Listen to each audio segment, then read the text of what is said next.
Vamos a, como digo, a proceder a esta segunda parte, esta segunda sesión del primer día, que seguimos dentro de lo que es el módulo de evidencias y vamos a dar la palabra al grupo representado a la ponencia de certificación, la pérdida de vitalidad del territorio, que es un grupo que viene liderado, la ponencia la va a hacer el doctor Martínez Valderrama, Jaime Martínez Valderrama, que es doctor ingeniero agrónomo, experto en modelos de simulación dinámica, especialista en desertificación y cambio climático, y que proviene del CSIC, que es científico titular de la Estación Experimental de Zonas Áridas del CSIC, con una gran y dilatada experiencia y que dirige el grupo de investigación.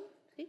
Bueno, no lo dirijo, pertenezco. Pertenece al grupo, al grupo de investigación DryLab, el Laboratorio de Ecología de Zonas Áridas y Cambio Global.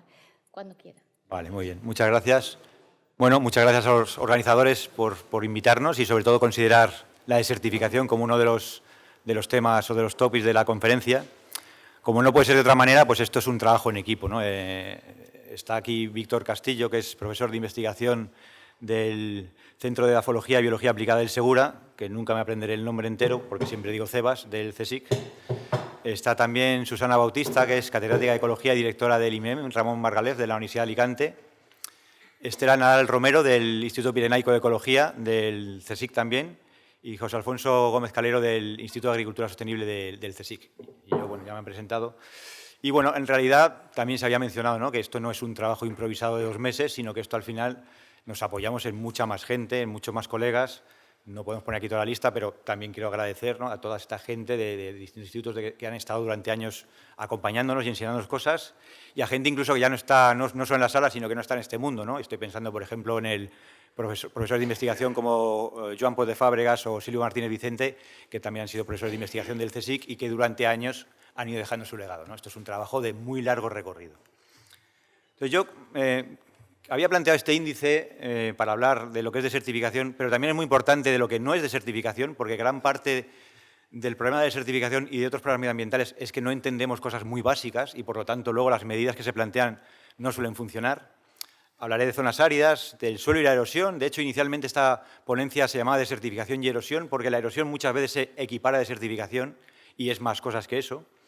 Es más cosas como, por ejemplo, el regadío y el agua, que en la cuenca mediterránea es muy importante y en nuestro país tiene una especial relevancia. Y hablaré de una iniciativa de la Convención de Naciones Unidas de Lucha contra la Desertificación, que es la neutralidad de la degradación de las tierras, ¿no?, que es como muy reciente y que lo que propone es como un plan de planes, o esa es a nuestro modo la interpretación que hay que hacer de ello. Y luego unas pequeñas, 5 recomendaciones que veremos. Pero antes de meternos en materia, yo había pensado un poco por desengrasar, que es algo que me gusta hacer siempre en las charlas y más en estos ámbitos donde se nos pide que seamos un poco divulgativos y no, aunque aquí estamos rodeados de colegas muy expertos en distintos ámbitos, bueno, una pequeña anécdota doméstica que puede sacar tres enseñanzas importantes que yo creo que al final impregnan toda la charla, ¿no? Y toda la charla y a mi modo de ver un poco todo lo que estamos haciendo aquí, ¿no? Bueno, esto es una pequeña situación familiar donde estamos en casa, esa paz y armonía, donde están los padres con los hijos y están los abuelos, y de repente escuchamos un ruido muy fuerte, como, no sé, no localizamos al principio qué era, como un ruido de una tubería de agua, y vemos que empieza a haber un charco, y lo que había pasado es que se había roto la entrada de agua a la casa, ¿no? Y entonces fuimos allí todos corriendo, con baldes, con cosas para detener el agua ahí, que no fuese al resto de la casa. Bueno, para los niños, por supuesto, aquello era una fiesta. Entonces yo casi cogía el agua del caño de agua que salía y la echaba en una pila. Y de repente aparece por ahí mi suegro, ¿no?, más calmado que todos, y dice, ¿por qué no cerráis la llave de paso? Y luego ya... Entonces, para mí esto es un poco el asunto, ¿no? Punto 1, sentido común. O sea, en esta sociedad empezamos a hacer cosas muy raras. Una pequeña anécdota al hilo de esto. Por ejemplo, desarrollamos variedades de uvas que saben a fresa. Bueno, tendrá su público, bueno, ¿por qué no tomamos fresas y uvas? Pero, o sea, cosas un poco extrañas. Segunda lección importante, una cuestión de prioridades. O sea, primero cerramos el agua y luego contenemos esto. O sea, hay que hacer varias cosas, ¿no? Y, aparte del sentido común y las prioridades, hace falta una coordinación. Es verdad que algunos tienen que coger baldes de agua, otros evitar que el agua vaya a otros sitios, pero hay distintos agentes, cada uno en unos ámbitos, y todos esos tienen que coordinarse. Y ahora mismo esa coordinación, a mi modo de ver, no existe, ¿no? Cada uno va a la suya. Y esto es una de las cosas que para mí hay que arreglar, ¿no? Pero bueno, ya viendo esta pequeña anécdota que he exagerado en algunos detalles, vamos a ver lo que es desertificación y lo que no es. Entonces, la desertificación es un problema muy complejo porque, para empezar, hay más de 100 definiciones. Eso quiere decir, aparte de que es complejo, que ninguna está bien. De hecho, yo tengo la mía también, tendríamos 101. Pero bueno, vamos a ver la oficial, ¿no? La que más acuerdos tiene, que es la de la Convención de Naciones Unidas de Lucha contra la Desertificación, que dice que es esto, ¿no? Que es la degradación de unas zonas concretas, las zonas áridas, semiáridas y subhúmedas secas. Y aquí también empezamos a tener un problema, ¿no? Porque en castellano utilizamos zonas áridas, hablamos de zonas áridas, pero aquí hay varias categorías de aridez, no son solo las zonas específicamente áridas, son también las semiáridas y las subhúmedas secas. Y es la degradación de estas zonas como consecuencia de dos cosas, de variaciones climáticas y de actividades humanas. Y esto lo que puso sobre la palestra, que fue algo muy importante, es que estamos implicados en esa degradación. Es decir, no se trata solo de que hay una sequía que puede ser una variación climática o un periodo de humedad que también es una variación climática que puede llevar a un proceso de desertificación, sino que tiene dos patas y estamos en un ámbito concreto. Y digo que tiene varios fallos y yo propongo alguna definición más porque, por ejemplo, no están incluidas las zonas hiperáridas. Curiosamente, las hiperáridas ahí no están y cada vez tenemos más zonas hiperáridas. Y no estaban incluidas porque en el momento de hacer esta definición, año 94, heredada de definiciones de los años 60-70, se considera que en las zonas áridas no viven, en las zonas hiperáridas no vive nadie, por lo tanto no hay actividad humana y por lo tanto no es desertificación. Pero claro, si luego consideramos que en muchas de estas zonas hiperáridas, como el desierto arábigo o el Sáhara, están algunos de los mayores acuíferos del mundo que se explotan, pues sí puede haber desertificación. Porque, y aquí ya metemos otra componente, no solo se trata del suelo o de la tierra, nueva confusión en esta traducción de la ciencia que se hace en inglés al castellano, al español, ¿no? Y es que land degradation no es degradación de la tierra al suelo, sino es degradación del territorio. Y ahí incluyen muchos recursos. Ahí incluye el agua, el suelo, la biodiversidad y todo lo que hay en ese territorio. Y por hacerlo un poco más complicado, degradación incluye bastantes cosas. Pero bueno, incluye pérdida de productividad biológica, pero también económica. Es decir, que si un territorio se empobrece, porque a lo mejor se protege en exceso, y la gente tiene que emigrar a buscarse la vida a otro sitio, también es desertificación. Entonces, todo esto complica bastante el problema, ¿no? Algo importante, y lo digo ya, a lo mejor luego lo voy a repetir, no es el avance de los desiertos. La desertificación no es el avance de los desiertos, no es que el Sáhara nos escupa una calima de polvo sahariano, eso no es desertificación. La desertificación es un problema que hacemos nosotros. No solo porque ya específicamente se metió esa componente de actividad humana en la definición, sino que es que resulta que esas variaciones climáticas, que era como el elemento aleatorio, la parte asteroide, lo que no teníamos nada que ver, resulta que también tenemos que ver. Entonces ahora, por doble vía, desertificación, tanto por variaciones climáticas, de las cuales tenemos bastante culpa porque cada vez son más variables las variaciones climáticas, como por la actividad humana, es un problema totalmente antropogénico. Entonces, el enemigo no está fuera, no es algo externo, no tenemos que poner barreras para luchar contra la desertificación que viene, sino que lo estamos creando nosotros, ¿no? En definitiva, la desertificación no es una cuestión de mala suerte, es una cuestión de mala planificación. Bueno, como decía, todo esto, la desertificación, se restringe a las zonas áridas, ¿no? Y las zonas áridas siempre han sido vistas como el patito feo de los ecosistemas, sitios pobres, con pocos bosques, una tendencia a reforestarlos porque, claro, la idea clemensiana de que tenga cada vez más biomasa, más bosques, pero las características de las zonas áridas son las que son y se definen científicamente. El índice que ahora mismo se utiliza es el índice de aridez, que es el cociente entre lo que llueve y lo que se evapora. Potencialmente se puede evaporar. Entonces, por debajo de 0,65 del valor de este índice, se considera que es árido. Esas variaciones climáticas o ese clima que hay ahí, aparte de tener esta aridez, se caracteriza pues, porque hay sequías, lluvias torrenciales, hay variabilidad. Cuanto más árido o incluso en el periodo más variabilidad. Y tiene un metabolismo lento. Y este metabolismo lento, que la naturaleza allí funciona más despacio porque tiene poca agua, es la clave de que se hiciese una convención de Naciones Unidas específicamente para desertificación y no para la degradación de la tierra, sino de desertificación. ¿Por qué? Porque aquí el peaje que pagamos por la degradación es muy alto. Es decir, aquí si degradamos algo, tarda mucho tiempo en recuperarse. De hecho, en muchos de estos sitios, el legado ambiental que hay, los recursos que hay, responden a eventos de hace cientos o miles de años. Si vaciamos el acuífero arábigo, no se va a volver a llenar en tiempo a escala humana. No se va a volver a llenar porque la tasa de recarga puede ser 1 con comparación que se vacía 5.000. O sea, no se llena. Si perdemos suelo, algo que le cuesta a la naturaleza en estos ámbitos unos 500, 800 mil años, y se puede perder en 3 tormentas por tener el suelo descubierto, pues no se va a recuperar. Entonces, Por eso la especificidad de la desertificación, de la degradación en estas zonas donde las cosas funcionan despacio. Y, como decía, bueno, muchos espacios aquí son abiertos, y eso no es malo per se. Son abiertos porque el territorio, los recursos no dan para más. Pero, bueno, aun no dando para más no está mal. Esto ocupa más o menos casi la mitad del planeta, y va porcentaje que va subiendo. Vive un tercio de la población. El 44% de los sistemas agrarios están ahí, más de la mitad de la ganadería, porque en muchos de estos países que suelen tener pocos recursos y son los países más pobres, en muchos sitios hay ganadería. El 30% de los sumideros de carbono están en zonas áridas. Claro, estas cifras son altas porque si ocupa la mitad del territorio de la tierra, pues evidentemente tiene que ser alto, ¿no?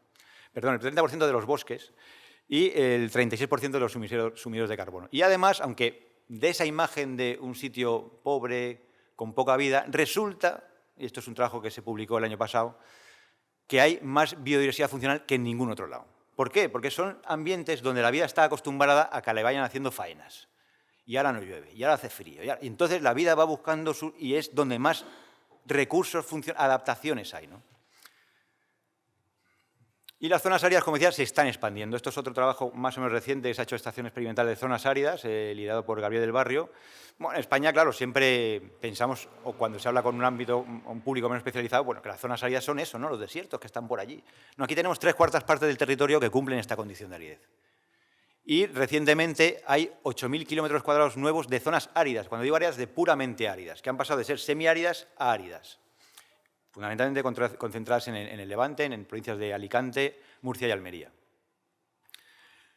Paradójicamente, la respuesta a esto, no sé de qué color político somos aquí todos, pero aquí es donde, en el tema medio ambiente y uso de recursos, donde menos conservadores somos en general como sociedad, ¿no? O sea, en lugar de tener ese principio de precaución al que se aludía antes y decir, bueno, vamos a ver qué pasa. Aquí es lo contrario. ¿Llueve menos? Ponemos más regadío. ¿Por qué? Porque, bueno, a mí me penaliza que ahora hagamos una sequía, voy a asegurarme el agua. Entonces, nos vamos asegurando el agua y luego, si no hay agua suficiente, pues ya tendrá que actuar alguien para que haya agua, porque esto es regadío. Y como está así marcado, es regadío. Entonces, una cosa que estamos viendo, tendencia es que cada vez hay más regadío en un mundo cada vez más árido, ¿no? O sea, justamente lo contrario que uno se supone que se debería hacer. Y aquí recalco, la aridez no es desertificación. O sea, un mapa de aridez no es el mapa de desertificación, y en muchos sitios se sigue confundiendo. Un mapa de aridez es donde potencialmente, si ese territorio no se utiliza de forma adecuada, puede ocurrir desertificación. Pero hay ecosistemas perfectamente sanos y maduros. Incluso los desiertos, yo a veces doy charlas hablando de eso, si los desiertos se pueden desertificar. Los desiertos son ecosistemas maduros donde hay una biodiversidad inesperadísima, donde se apaña con unos recursos muy escasos y donde no es desertificación. Ahora, si extraes los pocos recursos que tiene un desierto o aniquilas las bolsas de agua que hay debajo, entonces sí es un proceso de desertificación. Pero las zonas áridas no son desertificación. Como no es la erosión estrictamente desertificación, como no son las sequías estrictamente desertificación. Son parte de ese problema que es muy complejo. Entonces, la erosión, decíamos, es algo muy relevante en desertificación y durante mucho tiempo se ha equiparado en el ámbito mediterráneo y específicamente en España, ¿no?, erosión con desertificación. Entonces, ¿cómo funciona? De manera muy sencilla, voy a mostrar con un bucle de realimentación de estos modelos dinámicos en los que antes decíamos aislado, porque hay más bucles que intervienen aquí, cómo funciona la erosión. Y seguramente lo sabréis ya, pero me interesa para seguir el discurso y presentar otras cosas, ¿no? Bueno, la cubierta vegetal lo que hace es que a más cubierta vegetal, es así como se leen estas relaciones, esto es una relación indirecta, ¿no? Más cubierta vegetal hay menos erosión.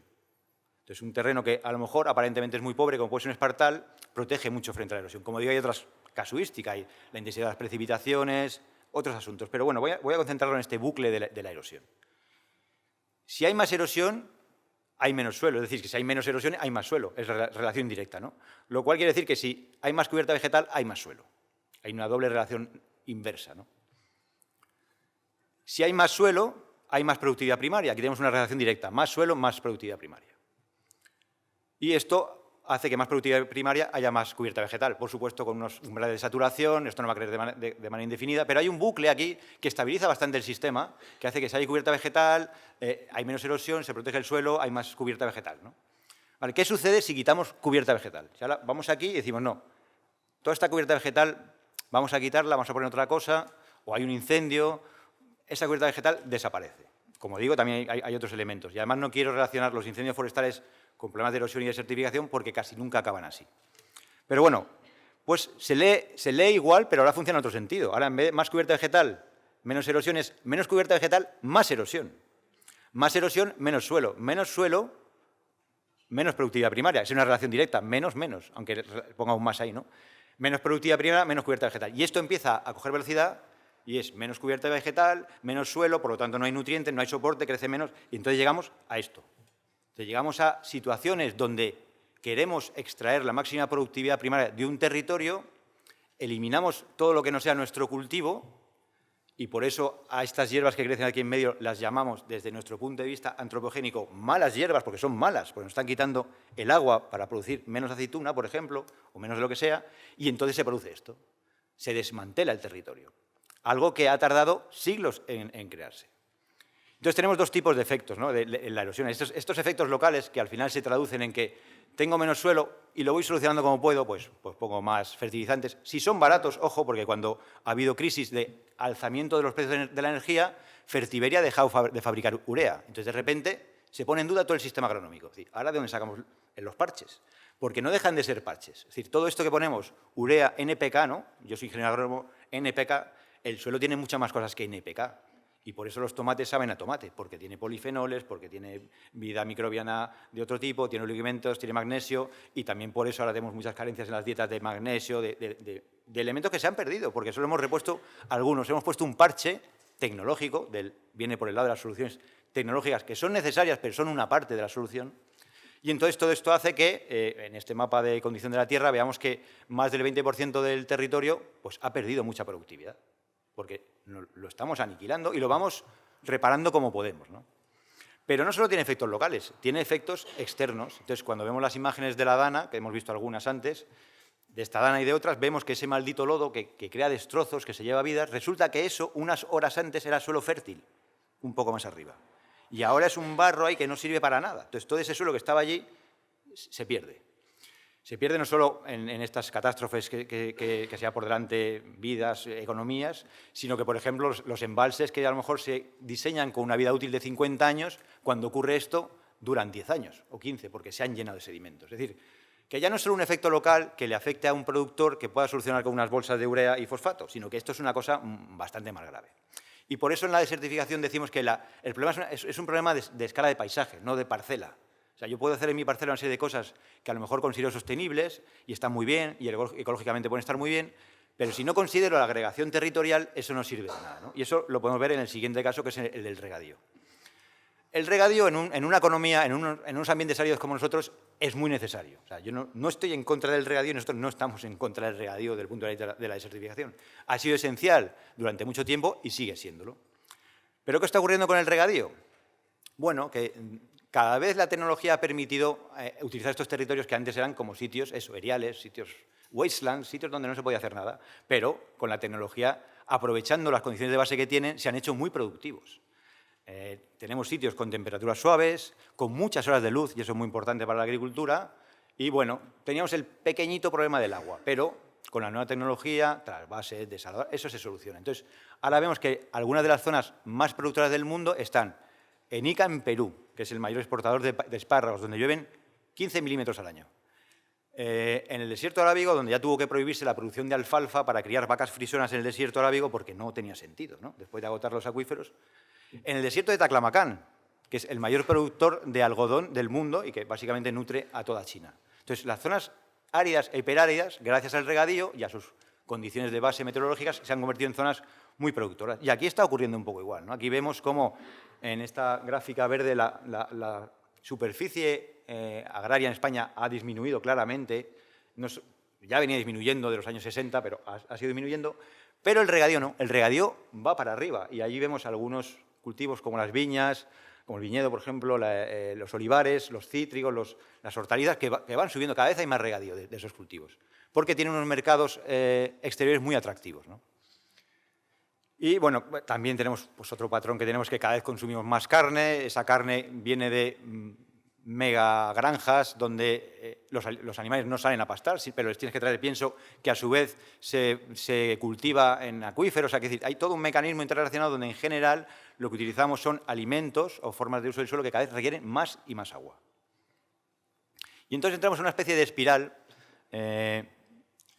que es lo que trato de reflejar, que es un poco el modelo que ha cambiado de esa agricultura más tradicional, donde había que ver si eso podría soportar nuestras necesidades o no, pero a un modelo agroindustrial, ¿no? Donde no solo hay efectos ambientales perversos, sino también sociales, ¿no? Entonces, hemos entrado en una espiral donde cuando hay un problema con la naturaleza, metemos tecnología para solucionarlo. ¿Y eso qué implica? Eso implica que al final el único que puede soportar un gasto permanente en drones que me controlen cuánta agua hay, en una desaladora que me trae agua aquí, en tecnología pura y dura, tienes que tener mucho músculo financiero para arreglar eso, para soportar eso, ¿no? Entonces, ¿qué ocurre con eso? Pues que en general lo que va ocurriendo es que el pequeño agricultor va sucumbiendo a esto. No puede mantener ese ritmo de inversión permanente en variedades nuevas, en tecnología para prevenir la erosión o la falta de agua. Entonces, vamos precarizando el empleo agrícola y, bueno, se van imponiendo, cada vez hay más fondos de inversión y van tomando decisiones sobre el uso del territorio, pues inversores que lo que quieren es rentabilidad en el corto plazo, ¿no? Que es un poco lo que para nosotros es una de las drivers principales de la desertificación. Rentabilidad en el corto plazo. Y eso va haciendo, bueno, pues que tengamos, pues sí, modelos de negocio que aparentemente son muy atractivos y generan riqueza en un territorio, pero si luego vemos con detalle esos datos de allí del INE, que es la rentabilidad per cápita de los municipios de más de 20.000 habitantes en España, pues fijaos dónde están los últimos. Los últimos resulta que son los que se dedican a la agricultura de invernadero, donde se dice que es súper rentable y un negocio maravilloso. Y es verdad que genera un negocio fabuloso, pero al menos bien no se reparte.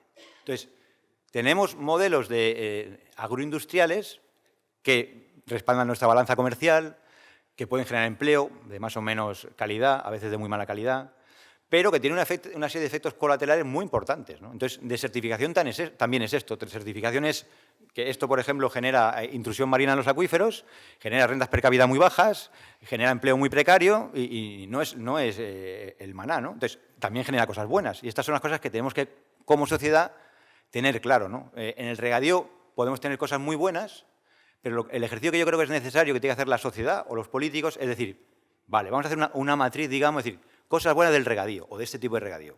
Genera empleo, genera riqueza en la región, bien. Pero no me pongas en cosas buenas que me frena la desertificación. Pon también, genera intrusión marina, genera, esto que vamos a ver aquí, desperdicio de alimentos. ¿Por qué? Porque tenemos una máquina de producir cosas que no nos hacen falta. Entonces, esto es un estudio que se hizo a raíz de datos que le dimos al país para ver la huella hídrica y las toneladas que se desperdician cada año de frutas y hortalizas.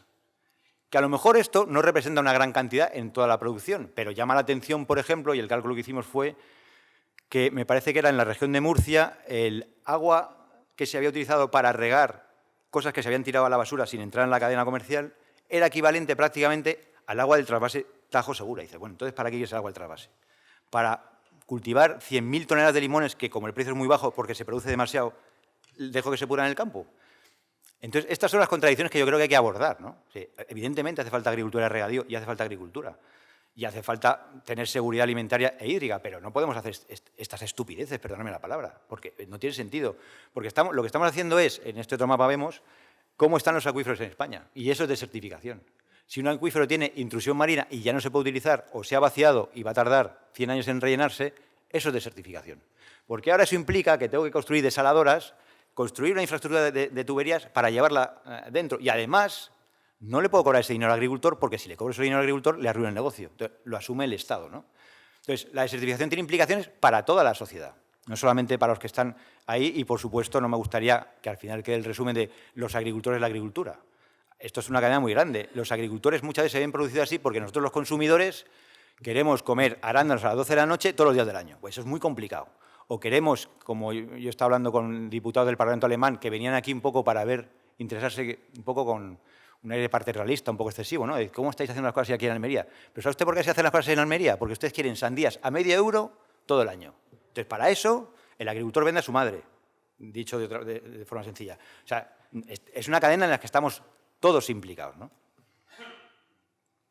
Bueno, entonces, más allá de hablar de casos que a veces, o durante años he viscerado casos para ver las relaciones que hay, por qué se producen, toda esta ramificación socioeconómica del problema, es también un tiempo pues, de hablar de soluciones, ¿no? Y nosotros consideramos que la solución que se plantea para la desertificación, aunque está arrinconada en la meta 15.3, me parece una de las 167 o unos 170 metas que tienen los Objetivos de Desarrollo Sostenible, que es la neutralidad de la degradación de la tierra, creemos que este principio se puede aplicar más allá del ámbito árido, ¿no? Aunque la desertificación tiene esas peculiaridades, pues creemos que puede ser un vehículo para hacer un plan de planes, que es un poco lo que recomienda esta neutralidad de la degradación de la tierra. Tiene un nombre siempre que me medio trabo, ¿no? Pero fijaos que una de las cosas que dice, y no es novedoso, lo va recogiendo de recomendaciones de años anteriores y de COPs anteriores, que es la prevención por encima de todo. O sea, cierra la entrada de agua a la casa y luego haz otra cosa, pero... O sea, no te pongas a reforestar como un loco si te estás cargando bosques en la otra punta del planeta para llevar soja a tus macrogranjas. Es que no tiene sentido. O sea, haz eso también, pero haz las dos cosas, ¿no? Hay una serie de indicadores que siempre han estado en mucha discusión y esto por aquí muchas veces se pierde mucho tiempo en qué indicadores utilizo, qué no. Bueno, podrán ser mejorables, no mejorables, pero hay una serie de indicadores para monitorizar el proceso, porque lo que trata de hacer esto es, y fue un poco rompedor el esquema, es decir, reconozcamos que degradamos el planeta. O sea, por el hecho de estar vivos y consumir, degradamos el planeta. También lo hacen los animales. Lo que pasa es que los animales no tienen la tecnología que tenemos nosotros y si les va muy mal, o palman o se van de ese territorio. Pero nosotros modificamos mucho el territorio. Entonces, seamos conscientes de que lo degradamos. Ahora bien, esto no es carta blanca para degradar. Lo que hay que hacer es compensar esa degradación. Es decir, si yo utilizo ahora un territorio porque lo voy a poner en regadío, vale. Pero un territorio similar, me lo pones en barbecho o lo reforestas. Lo que no puede ser es todos degradando todo el rato, ¿no? Entonces, ese es el asunto. Y luego incide mucho en una integración tanto administrativa como sectorial. O sea, lo que no puede ser, cosas que hemos visto, ¿no? Es que a nivel nacional se diga que los regadíos que están cerca de Doñana no pueden ser y a nivel autonómico sí. No, poneros de acuerdo. O sea, ver el problema y decir, no, es que mira, necesitamos producir frambuesas en el sur de Europa porque esto genera un empleo aquí, que tal. Vale. Pero que sepas que esto significa que eso te va a durar 10 años hasta que vacíe el acuífero.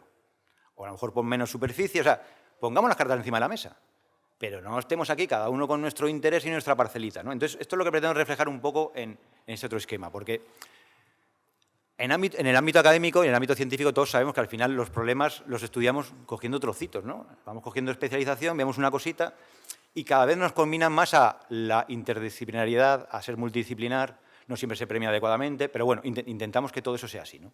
Eso es lo que yo no veo en política, o sea, eso que cada uno va a lo suyo. Entonces, esta integración tiene su sentido, no hay que perder en ciencia este enfoque específico de cada parcela, pero tenemos que ver que todo eso está relacionado, ¿no? Porque si no, corremos el riesgo de que, por ejemplo, eso que pasaba antes, ¿no? No, es que desertificación es erosión, y es eso y ya está, y no hay que saber nada. Y es controlar la ladera que pierde suelo. No, pero es que toda esa erosión viene de que hay un modelo, de que se utiliza el suelo de esta manera, o sea, tiene sus implicaciones biofísicas, pero también sus implicaciones socioeconómicas, ¿no? Entonces, así como en ciencia pues, nos podemos permitir estas especializaciones, aunque hay que hacer esfuerzos por relacionarnos entre nosotros, esto es esencial para poner todo esto conjunto. Por eso decía que es un plan de planes en el sentido de armonizar los planes de regadío, la Estrategia Nacional de Alimentación, el plan de lucha contra la desertificación, el plan hidrológico, no puede ir cada uno por un lado, ¿no? Entonces, todo esto yo creo que trasciende la desertificación, y aunque nosotros estamos aquí hablando de desertificación y zonas áridas, y vemos las cosas muy concretas de desertificación, creo que todos tenemos que ir haciendo un frente común, o sea, ir en la misma dirección, y bueno, haciendo concesiones en algunos campos, en otros no, pero no haciendo cada uno la guerra por su lado. Y necesitamos soluciones más o menos inteligentes, ¿no? Ahora en desertificación está muy de moda y hay miles de millones para reforestar. Entonces, claro, no siempre se puede reforestar. Es que esto que es un árbol, un pino solitario en la Sierra de Gádor, es que ahí no se puede plantar porque todo el suelo se fue al carajo hace 100 años. Ahí hubo una actividad minera donde se necesitaba combustible para fundir el plomo de esta sierra. ¿Y qué había de combustible por ahí? Pues las encinas. Entonces, cortaron todas las encinas. Entonces, esto con unas pendientes así, ese suelo está en el fondo del Mediterráneo. Y ahora no podemos pretender poner el encinar que había en su momento. Primero porque ese encinar se formó en la pequeña edad del hielo. No existen las condiciones meteorológicas para que se forme ese encinar. Segundo, porque no hay suelo. Entonces, a lo mejor tenemos que hacer una restauración más conservadora. Y hay que poner arbustos, y hay que poner otro tipo de cosas. Bueno, eso yo creo que aquí también somos todos muy conscientes de esos. Pero no tenemos tampoco que empeñarnos en llenar todo de árboles. Porque a lo mejor es un espacio abierto donde a lo mejor hay zonas de pastoreo que nos pueden venir bien. Ese es el espíritu que ahora mismo tiene la gran franja esta que se quiere que vaya desde el Atlántico hasta el Mar Rojo, en África, en el Sahel. Las reforestaciones, o las restauraciones más bien más que reforestaciones, van aprendiendo de esos errores, ¿no? O de haber, por ejemplo, puesto en China o en Argelia murallas de árboles para frenar el desierto. Como viene el desierto, pongo aquí unos árboles para que frenen las dunas. ¿Qué ocurre? Que los árboles se secan y las dunas pasan por encima. Y eso no es desertificación además, ¿no? Entonces, eso no tiene sentido, pero sí tiene sentido a lo mejor restaurar de manera que no solamente haya especies puramente forestales, sino que haya frutales, que haya pastizales, que la gente ahí en esta zona del Sahel pueda ir con sus rebaños. Entonces, la desertificación es un fenómeno tan complejo que no podemos pensar que una solución simple, una desaladora o mejorar la eficiencia en el riego o reforestar lo va a solucionar. O sea, es una mezcla de aproximaciones que además hay que adecuar a cada territorio. O sea, la mezcla de soluciones en un lugar igual en otro no funciona. Entonces, ¿eso qué implica? Conocer bien el sitio y contar con la opinión de la gente que vive ahí, ¿no? Entonces, no solamente hay que imponer soluciones, hay que contar con el conocimiento de cómo funciona aquello y con las necesidades de esos territorios, de la gente que vive ahí, ¿no? Y como decía, esta es la solución menos prioritaria. O sea, esto va por detrás de todo. Y, bueno, incidiendo en lo que habíamos dicho antes, ¿no? En los últimos años en Europa en general y en la península ibérica pues hay más biomasa forestal. ¿Pero a costa de qué? Bueno, eso es porque nos hemos ido a vivir a las ciudades, vivimos con un estilo de vida muy rápido, queremos llegar al supermercado, comprar algo que abro así, tiene un envase de plástico, me lo como un momento. Todo eso lleva detrás una forma de producir que es muy poco natural. Entonces, hemos decidido meter a los animales en grandes granjas, por ejemplo, porque cada vez consumimos más proteína animal, y entonces eso, ¿qué comen? Y dicen, no, pero si el campo está estupendo, si ahora, fíjate, esto se ha regenerado porque aquí había ovino, pero ya no está, no es rentable frente a este otro tipo de agroindustria. Entonces, bueno, pero algo comerán esas vacas, ¿no? Y esos animales. Bueno, pues sí, viene de aquí, del Chaco paraguayo, por ejemplo, ¿no? Donde se han arrasado kilómetros y kilómetros, cientos de kilómetros de selva o de bosque atlántico para poner soja. Y entonces, bueno, en nuestra huella, o sea, es un poco, en este mundo tan globalizado, el estar considerando lo que ocurre en mi pueblo y no tener en cuenta las implicaciones que tiene a nivel mundial, teniendo importancia, como he dicho antes, en lo local, ¿no? En contar cuando se ponen soluciones en un sitio qué pasa ahí, pero no podemos perder de vista esto, ¿no? Porque nuestros impactos llegan mucho más allá. Y creo recordar el dato, los alimentos viajan de media, lo que consumimos nosotros, unos 4.000 kilómetros o 3.000 kilómetros, ¿no? De media. Los alimentos me refiero no solo a alimentos como tales, sino materias primas como la soja o los piensos para dar de comer a los animales, ¿no? Y en España, que lo tenemos como un país como muy agrario dentro de Europa, por mucho que hayamos perdido, más de la mitad de lo que consumimos viene de fuera de España. En otros países, como puede ser países isla como Japón, Inglaterra creo que tiene el 92% viene de fuera. Claro, luego te puedes permitir tener el countryside y decir que viven los hobbits prácticamente ahí, no decir, mira qué ecológicos somos. Bueno, ya. Pero ¿de dónde viene el otro 92% de lo que consumes? ¿Qué efectos tiene todo eso, ¿no? Entonces, el mensaje, como estáis viendo todo el rato, es integrar. O sea, integrar, ver el problema desde distintos puntos de vista, ¿no? Para eso hace falta científicos de distintos ámbitos, políticos de distintos ámbitos y, bueno, pues la sociedad en general, ¿no? Esto es un poco el movimiento de soja que hay a nivel mundial, pero podríamos sacar un mapa similar con el aceite de palma, que entra en muchísimos alimentos ultraprocesados y con otros montón de... Bueno, un montón, iba a decir un montón, pero en realidad no son tantos, porque uno de los efectos que ha tenido la desertificación o la degradación es que básicamente confiamos en 4 o 5 cultivos, ¿no? Nuestra biodiversidad se ha ido al carajo. O sea, creo que prácticamente la mitad de las calorías que consumimos en el planeta vienen de 4 cultivos. O sea que este mapa se puede especificar a lo mejor para 7 o 8 cosas. Todo lo demás luego son aditivos y cosas para darnos la sensación de que hay una oferta muy variada que en realidad responde a los mismos ingredientes básicos. Y entonces, visto esto, las recomendaciones que tenemos, que no voy a leerlas porque esto es muy pesado, ya luego tendremos un documento, pero sí un poco resumirlas, y nosotros la primera volvemos a incidir en el tema de la prevención. O sea, la prevención es esencial. El ser, no políticamente, pero en el ámbito de los recursos naturales, ser conservadores. O sea, justamente aquí es donde somos más neoliberales. Decir, no, venga, vamos a ver qué pasa, vamos a sacar todo el agua del acuífero, que igual luego se regenera. Oye, igual no, ve con cuidado. Entonces, prevención esencial. Luego, no podemos aspirar a soluciones sencillas. O sea, no podemos ahora, por ejemplo, el regadío, donde tantos años se ha dicho, pues un regadío eficiente ahorra agua. Bueno, ¿a qué escala ahorra agua? Evidentemente, si yo me voy a la parcela del regante, me dice, yo antes utilizaba 100, ya lo utilizo, se perdía la mitad y ahora con 50 me da. Y el agua que ahorras, ¿dónde está el agua que ahorras? Ah, bueno, puse otro invernadero. O sea, que no se ahorra nada, en definitiva, ¿no? Entonces, si vamos viendo la perspectiva territorial y no la de parcela, lo que ocurre es que la eficiencia en el uso del agua lleva a que se use más agua. Y esa es la famosa paradoja de Jevons que conoceréis, que ocurre en muchos recursos naturales, ¿no? Entonces, la eficiencia en sí misma significa que a la naturaleza no le queda nada, porque somos súper eficientes. Ocurre lo mismo con los barcos pesqueros, ¿no? Somos tan eficientes que localizamos el último atún que queda. Dice, no, si es muy eficiente, pero ¿la eficiencia es algo bueno? ¿Por sí misma, en sí misma solo? No. A lo mejor hay que poner regadíos muy eficientes y limitar la superficie de regadío. Entonces, es un fenómeno complejo y no podemos aspirar a solucionarlo con recetas muy sencillas. Y luego, lo que he insistido antes, ¿no? Bastante en la presentación, que es un frente común. O sea, no podemos ser, no, que nosotros nos dedicamos a la certificación y entonces queremos nuestra parcelilla y en el Ministerio de la Transición Ecológica lo de certificación. Pero por otro lado está el plan de regadío del Ministerio de Agricultura consumiendo agua. Bueno, ya, entonces esto no tiene ningún sentido, ¿no? Entonces yo creo que estas cosas que yo creo que en ciencia sí ya hemos tenido claras y por eso se lleva diciendo desde hace tanto esto de lo multidisciplinar, me parece que en política no ha trascendido, ¿no? Y entonces hay un arrojo a los colores políticos de uno que aunque te guste la idea del otro, dices, no, porque yo tengo que hacer esto. Pero ponte de acuerdo, si es que al final es tu tierra, no es una cuestión de que quieras, no es tu orgullo personal, es una cosa de la sociedad, ¿no?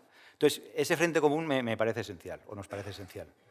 Y ese frente común requiere una perspectiva territorial, como he dicho antes, ¿no? No podemos estar haciendo soluciones concretas para una comarca, o para una parcela, o para una cosa muy concreta. O sea, todo esto hay que verlo de manera agregada. Entonces, es la vieja reivindicación de la geografía, carrera que yo intenté estudiar, pero bueno, no pude, pero siempre he admirado mucho a los geógrafos porque siempre me han parecido los más multidisciplinares de todos, ¿no? Entonces, esa planificación, ordenación del territorio. O sea, en realidad, lo que dice la neutralidad de la declaración de la tierra no es nada nuevo. O sea, es ordenación del territorio, poner orden, sentido común en las cosas que utilizamos. Y por último, bueno, aquí barriendo para casa, sí considero que aunque es necesaria la opinión de la gente que vive en los sitios, adecuarnos, pero sí considero que, y es lo que está haciendo esta conferencia, ¿no? Es asesoramiento científico. O sea, es decir, dado que llevamos, como he dicho antes, no 2 meses, sino años, décadas investigando y generando conocimiento, voy a utilizar esto, que lo tenemos aquí. O sea, a lo mejor nos falta ser más divulgativos, que la asuman los medios de comunicación. Bueno, también creo que en los últimos años se ha incidido mucho en la divulgación científica, en que los proyectos tienen que saber comunicarse y eso cada vez va más, ¿no? Entonces, esa parte también me parece esencial, quizá heredado un poco de cómo funciona la Convención de Certificación, que tiene un organismo específico que es el Science Policy Interface, ¿no? Es decir, científicos que tratan de que lo que saquen no sea un paper, sino sea algo que se traslade a la sociedad, ¿no? Y bueno, después de este rollo que no sé ni el tiempo que llevo, pues muchas gracias por vuestra atención.